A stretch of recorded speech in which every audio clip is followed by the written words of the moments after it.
اگر ایک شخص کرسچن ہے تو وہ میرے نبی کو دجال سمجھ رہا ہے، لیکن مجھے قرآن اجازت دے رہا ہے کہ میں اس کی عورت کے ساتھ شادی کر سکتا ہوں۔ اگر ایک شخص کرسچن ہے تو وہ میرے نبی کو دجال سمجھ رہا ہے، لیکن مجھے قرآن اجازت دے رہا ہے کہ میں اس کی عورت کے ساتھ شادی کر سکتا ہوں۔ اور آج ہم انجینئر کو بھی ڈیفینڈ کر رہے ہیں کہ انجینئر نے اگر یہ کہہ دیا کہ عیسائی ہمارے نبی صلی اللہ علیہ وسلم کو معاذ اللہ نقل کفر دجال کہتے ہیں، تو اس پہ یہ اعتراض تو کیا جائے گا کہ عیسائی ایسا کہتے ہیں کہ نہیں کہتے۔ سمجھ میں آ رہی ہے بات؟ یہ اعتراض تو کیا جائے گا، تو آپ ریفرنس دیں وغیرہ وغیرہ۔ یہ اعتراض نہیں کیا جائے گا کہ انجینئر نے نبی کی توہین کی ہے، کیونکہ انجینئر علی مرزا نے خود معاذ اللہ نقل کفر نبی کو دجال نہیں کہا ہے، کسی اور کی طرف نسبت کی ہے کہ نبی کیا ہے، معاذ اللہ نقل کفر دجال ہے، معاذ اللہ۔ کسی اور کی طرف نسبت کرنے سے انسان توہین رسالت کا مرتکب نہیں ہو جاتا، 295 اس پہ نہیں لگتا۔ تو اس لیے ہم ان متشدد مولویوں سے کہتے ہیں کہ آپ کو بھی انجینئر کے خلاف جب اپنی دشمنی نکالنی ہے تو کسی جائز طریقے سے نکالو، 295 کا سہارا مت لو۔ آج ہم جس دور میں گزر رہے ہیں، ابھی وہ مرزا جیلوی جس کو میں جہنمی کہتا ہوں، اس کی تازہ ایک بکواس وائرل ہوئی ہے، اور میں نے آج اس کے خلاف ابھی آنے سے پہلے فتویٰ صادر کیا ہے۔ اس نے رسول اکرم نور مجسم شفیع معظم صلی اللہ علیہ وسلم کے بارے میں ایک ایسا لفظ بولا کہ وہ زبان پہ لانے سے رونگٹے کھڑے ہو جاتے ہیں۔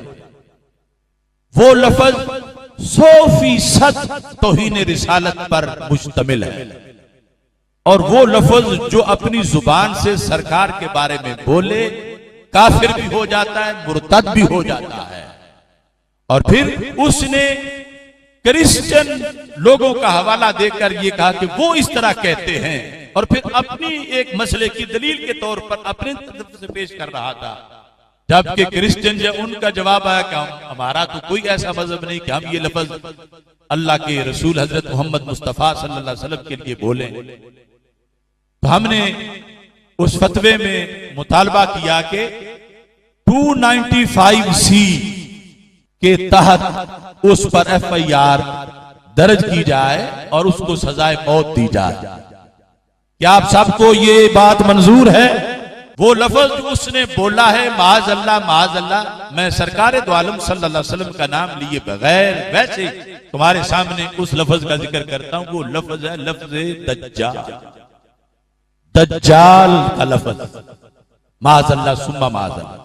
گستاخ نبی کی ایک سزا، سرتن سے جدا، سرتن سے جدا، گستاخ نبی کی ایک سزا، سرتن سے جدا، سرتن سے جدا، گستاخ نبی کی ایک سزا، سرتن سے جدا، سرتن سے جدا۔ مرزا جہلمی صاحب کا کل ایک بیان سامنے آیا جس نے پاکستان کی مسیحی کمیونٹی کے اندر اور پاکستان میں رہنے والے عیسائیوں کے اندر ایک خوف کی فضا پیدا کر دی۔ یہ بدبخت جھوٹ اور بہتان علماء پہ باندھتے باندھتے مسلمانوں پہ باندھنے لگا، اور اب اس حد تک گر چکا کہ عیسائیوں اور مسیحیوں پہ بھی بہتان باندھ رہا۔ کیا بہتان باندھا؟ مجھے تو وہ الفاظ سمجھ نہیں آتی۔ اللہ تعالیٰ اس کو ہدایت دے یا اس کے شر سے امت کو محفوظ کر دے۔ یہ کیسی زبان ہے جس سے کوئی محفوظ نہیں ہے؟ رسول اللہ کی توہین کو بڑا چھوٹا سا جرم ثابت کرتے ہوئے کہتا ہے، اللہ کی قسم دل ہل رہا ہے کہ وہ الفاظ میں کہہ بھی سکتا ہوں۔ بدبخت کہتا ہے کہ یہ جو عیسائی ہوتے ہیں، یہ جو مسیحی ہوتے ہیں نا، یہ رسول اللہ کو دجال مانتے اور کہتے ہیں یہ رسول اللہ کو دجال مانتے ہیں، پھر بھی اگلی بات سنیے، پھر آگے کہتا ہے پھر بھی یہ دجال ماننے کے باوجود بھی اللہ تعالیٰ نے ان کی بچیوں سے شادی کی اجازت دیا۔ مولوی کہاں جائیں گے کہ جو دجال مانتے ہیں اس سے بھی شادی کی اجازت ہے؟ انا للہ و انا الیہ راجعون۔ گستاخ نبی کی ایک سزا، سرتن سے جدا، سرتن سے جدا، گستاخ نبی کی ایک سزا، سرتن سے جدا، سرتن سے جدا، گستاخ نبی کی ایک سزا۔ سرتن سے جدا، سرتن سے جدا۔ مولوی صاحب کو یہ مسئلہ ہے کہ جو ٹیکنیکل بات ہے کہ اللہ کے نبی صلی اللہ علیہ وسلم کے بارے میں اس طرح کی القاب نہیں ادا کی جا سکتے۔ ٹھیک ہے، کہانی ختم۔ اب میں ابتسام اللہ ظہیر صاحب سے اور علی حدیث برادری سے اسپیشلی ان کے، اب آپ کو پتہ چل جائے گا میں کیوں کہہ رہا ہوں، کیونکہ جس بندے نے بھی FIR کاٹی ہے 295C کی، ٹیکنیکل پوائنٹ بتا رہا ہوں، اگر محمد علی مرزا نے یہ کہا ہے کہ کرسچنز یہ لفظ بولتے ہیں تو یہ 295C لگ دیتی ہے، کیونکہ سچ بولا یا جھوٹ بولا، تو یہ لفظ کیوں بولا ہے؟ ٹیکنیکل پوائنٹ بتا رہا ہوں کہ ابتسام اللہ ظہیر صاحب اور اہل حدیث کو، اور اسپیشلی وہ جو لوگ کہتے ہیں نا سر کچھ کام بتائیں نا، باتیں نہ ہو جائیں، کام بتائیں، تو محمد علی مرزا کے اسٹوڈنٹس کو میں کہہ رہا ہوں کہ آپ لوگ تھانے پہنچیں، FIR کٹوائیں اس محرر کے خلاف اور اس بندے کے خلاف جس نے FIR کٹا، کیونکہ اس نے محمد علی مرزا کے بہار پہ وہی لفظ بولا ہے جس بیس کے اوپر FIR کٹی ہے۔ وہ یہ نہیں ہے کہ محمد علی مرزا مانتا ہے، اس نے کہا ہے فلاں بندہ مانتا ہے، اور ساری مانتا نہیں ہے، فلاں بندہ کہتا ہے۔ اور مسلمانوں کا ایک گیٹ بنا ہوا ہے اس پاکستان کے کہ یہ لفظ استعمال ہوا ہے تو ٹھیک ہے جس جگہ استعمال ہوا ہے تمام جگہ 295 کا اتنی سچے عاشق ہو بھائی تم آؤ نا ذرا. اس کی پہلے سے ہی انبیاء علیہ السلام صحابہ اہل بیت کی گستاخیاں کیا کم تھیں کہ ابھی حالیہ دنوں میں اس کی ایک اور بڑی گستاخی اور اس ایک گستاخی کو کلیئر کرنے کے لیے اس نے مزید بے ادبیاں اور گستاخیاں ایسی کی ہیں کہ جن سے اس وقت پورے ملک میں ایک اشتعال کی کیفیت جاری ہے. اس نے اپنی ایک گفتگو کے اندر کہا کہ کرسچن ہمارے نبی پاک صلی اللہ علیہ وسلم کو دجال کہتے ہیں. بعد ازاں اس نے اپنی ایک وضاحتی ویڈیو میں کہا کہ میری اس دجال سے مراد وہ کانا دجال نہیں جس کو عیسیٰ بن مریم قتل کریں گے. اس سے مراد یہ ہے کہ وہ ہر اس پروفٹ یعنی نبی کو کہ جس کو وہ نہیں مانتے وہ دجال ہی کہتے ہیں.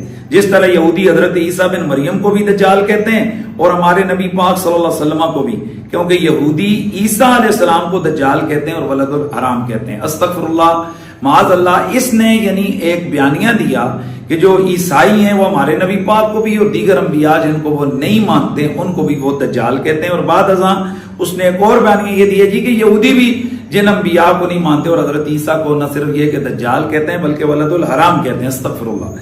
نقل کفر کفر نہ باشد. گستاخ نبی کی ایک سزا, سرتن سے جدا سرتن سے جدا, گستاخ نبی کی ایک سزا, سرتن سے جدا سرتن سے جدا, گستاخ نبی کی ایک سزا. سرتن سے جدا سرتن سے جدا. تو انجینئر کے جو الفاظ ہیں وہ بہرحال قابل قبول نہیں ہیں. اس میں تو کوئی شک نہیں ہے کہ بے ادبی سے یعنی کوئی آدمی بھی جو سنتا ہے, میں نے جب وہ الفاظ سنے تو خود بخود زبان کے اوپر العیاذ باللہ جاری ہو گیا. یعنی ہم رسول اکرم صلی اللہ علیہ وسلم کے لیے اس طرح کے الفاظ العیاذ باللہ کہے بغیر نہیں کہتے. تو یہ جو ایف آئی آر ہوئی ہے یہ دراصل انجینئر کی اپنی حرکتوں کا نتیجہ ہے. رکو ذرا صبر کرو, آجا. ڈومیننس یروشلم میں ہی نہیں ہے, ٹھیک ہے. یروشلم میں اس وقت کون ہے؟ یہودی پاور میں ہے. جو یہودی حضرت عیسیٰ کو نہیں مانتے, حضرت عیسیٰ کو تو وہ دجال مانتے ہیں, حضرت عیسیٰ کو تو وہ دجال مانتے ہیں, حضرت عیسیٰ کو تو وہ دجال مانتے ہیں, حضرت عیسیٰ کو تو وہ دجال مانتے ہیں. گستاخ نبی کی ایک سزا, سرتن سے جدا سرتن سے جدا, گستاخ نبی کی ایک سزا, سرتن سے جدا سرتن سے جدا, گستاخ نبی کی ایک سزا. سرتن سے جدا سرتن سے جدا. کھورا تو اڑے کار نکل گیا, لو سامو. تو یہ بالکل نہیں بنتا اس موقع پہ 295C. اور جو مولوی اس پہ خوش ہو رہے ہیں نا کہ نہیں 295C پہ ہم اس کو لٹکوائیں گے, بھائی پھر آپ بھی جب کسی کا کلمہ کفر نقل کریں گے نا, جن لوگوں نے جا کے ایف آئی آر کٹائی انہوں نے کیا کہا کہ انجینئر نے نبی کے بارے میں یہ الفاظ کہے ہیں, تو انہوں نے بھی تو نقل کیے نا, تو پھر ان پہ بھی 295C لگاؤ کہ یہ انجینئر کے بارے میں کہہ رہے ہیں انہوں نے ایسا کیا. پھر میں اگر یہ بات نقل کر رہا ہوں تو مجھ پہ بھی لگاؤ. نام تو ہمارے نبی نے روشن کیا ہے. آج 2.25 ارب مسلمان جیزس کرائسٹ کو اسی طرح اللہ کا پیغمبر مانتے ہیں جس طرح محمد رسول اللہ کو صلی اللہ علیہ وآلہ وسلم. ہمارے نزدیک عیسیٰ ابن مریم کا انکار کرنے والا بھی اتنا ہی بڑا کافر ہے جتنا بڑا کافر محمد رسول اللہ کا انکار کرنے والا ہے. مسلمانوں کو نکال دیں تو بتائیں کون عیسیٰ ابن مریم کو مانتا ہے؟ کوئی بھی نہیں مانتا. یہودی جو خود بنی اسرائیل سے ہیں وہ تو ان کو وہ گالیاں دیتے ہیں آج تک. ڈاکٹر اسرار صاحب ہمارے استاد رحمہ اللہ نے بیان القرآن میں وہ ساری گالیاں نکالی ہیں باقاعدہ, لیکن انہوں نے ان کی منجی نہیں ٹھوکی تھی, ورنہ ڈاکٹر اسرار کو انہوں نے ٹانگ دینا تھا کہ یہ کیا آپ کر رہے ہیں. جو یہودی کہتے ہیں نا وہ انہوں نے یہودیوں کے ریفرنس سے خود نہیں نکالی, یہ نہ سمجھیے گا, لیکن مولویوں کے حساب سے انہوں نے نکالی ہیں, کیونکہ یہ جب کافروں کے ریفرنس سے بھی آپ کو بات کریں تو کہتے ہیں وہ نہیں کٹیاں نے. تو ڈاکٹر اسرار نے کہا کہ جی یہودی کہتے ہیں, اور وہ جس انداز میں انہوں نے کہا توبہ توبہ, یہ سن بھی نہیں سکتے. جادوگر, پاگل, ولد الحرام, ولد الزنا, دجال, پتہ نہیں کیا کیا لفظ بولے. میں ویڈیو لاواں گا انہوں نے دسنے واسطے کہ ڈاکٹر اسرار نے تہاڈی منڈی نہیں ٹھوکی. اج سارے ڈاکٹر اسرار دی بڑی تعریف کرتے ہیں, خصوصاً دیوبندی. کیونکہ عیسائی سمجھتے تھے کہ جسے ہم خدا سمجھتے ہیں اس کے قاتل یہ ہیں, انہوں نے سولی چڑھایا ہے. یہودی سمجھتے تھے کہ کافر جو تھا, مرتد جو تھا, جادوگر تھا, ولد الحرام تھا, ولد الزنا تھا, اسے یہ خدا کا بیٹا بنائے پھرتے ہیں.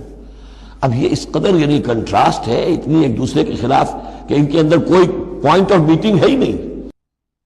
اور میرے جملے کاٹ کاٹ کے جی جی صاحب نے کہہ دیتا تھا وہ کہہ دیتا.